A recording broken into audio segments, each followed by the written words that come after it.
ইব্রাহিম আলাইহিস সালাতু ওয়াস সালাম আল্লাহ রাব্বুল আলামিনের কাছে দোয়া করলেন, রব্বি হাবলি মিনাস সালিহিন। ইব্রাহিম আলাইহিস সালামের বয়স তখন ৮৬ বছর, কোন কোন বর্ণনায় কম বেশি আছে। ৮৬ বছর বয়সে ইব্রাহিম নবী আল্লাহর কাছে দোয়া করলেন, রব্বি হাবলি মিনাস সালিহিন, আয় আল্লাহ আপনি আমাকে একটা নেককার সন্তান দান করেন।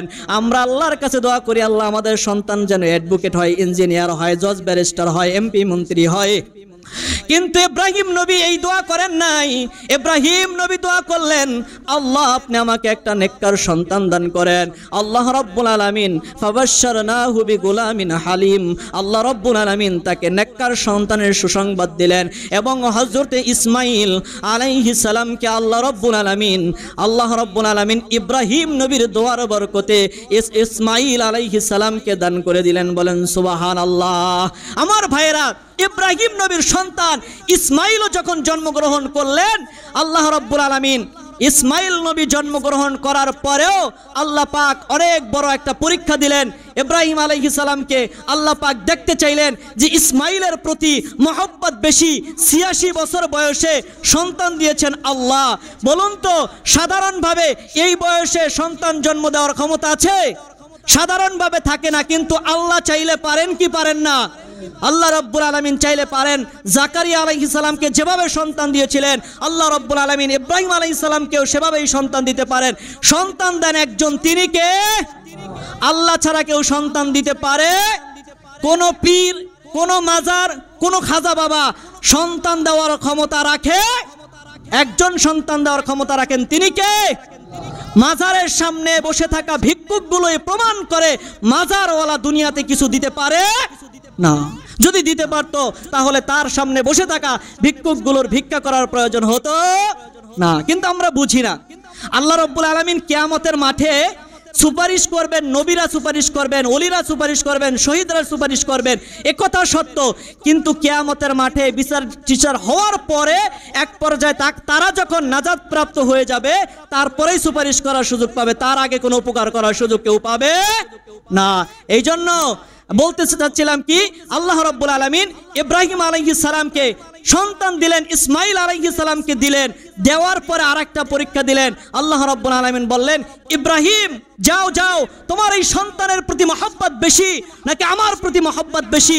পরীক্ষা করার জন্য আল্লাহ পাক বললেন, যাও তোমার সন্তানকে একটা উপত্যকার মধ্যে, পাহাড়ের মধ্যে রেখে আসো। ইব্রাহিম আলাইহিস সালাতু ওয়াস সালাম তার সন্তানকে পাহাড়ের মধ্যে রেখে আসবে। আল্লাহ রাব্বুল আলামিনকে জিজ্ঞাসা করলেন, আল্লাহ আমি কিভাবে যাব? ওই পথ তো আমি চিনি না। আল্লাহ পাক বললেন, জিবরিল তোমাকে পথ দেখাইয়া দিবে। এইবার ইব্রাহিম আলাইহিস সালামের সন্তান ইসমাঈল এবং মা হাজেরাকে ইব্রাহিম আলাইহিস সালাতু ওয়াস সালাম নিয়ে যায়।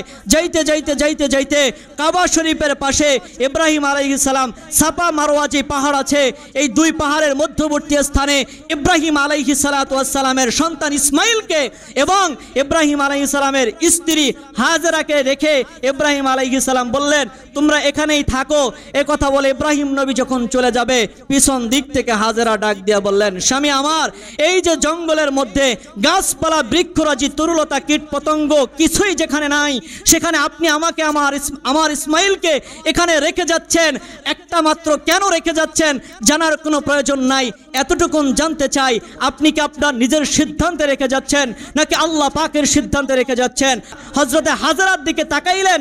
তাকানোর পরে চোখের পানিগুলো ছেড়ে দিয়ে, চোখের ভাষা দিয়ে ইব্রাহিম নবী তার স্ত্রীকে বুঝাইয়া দিলেন, হাজেরা রে, আমার ৮৬ বছর বয়সে একটা সন্তান হয়েছে।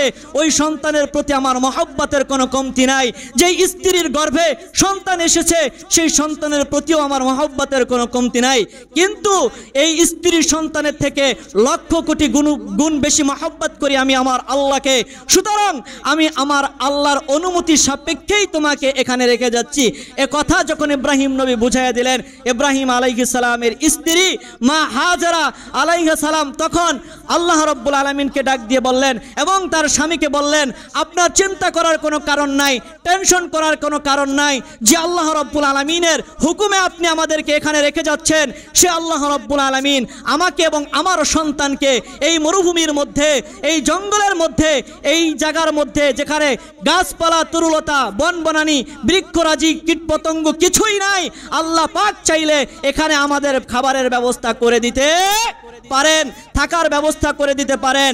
আল্লাহ রাব্বুল আলামিন অবশ্যই দিবেন, আপনার কোনো চিন্তা করার কারণ নাই।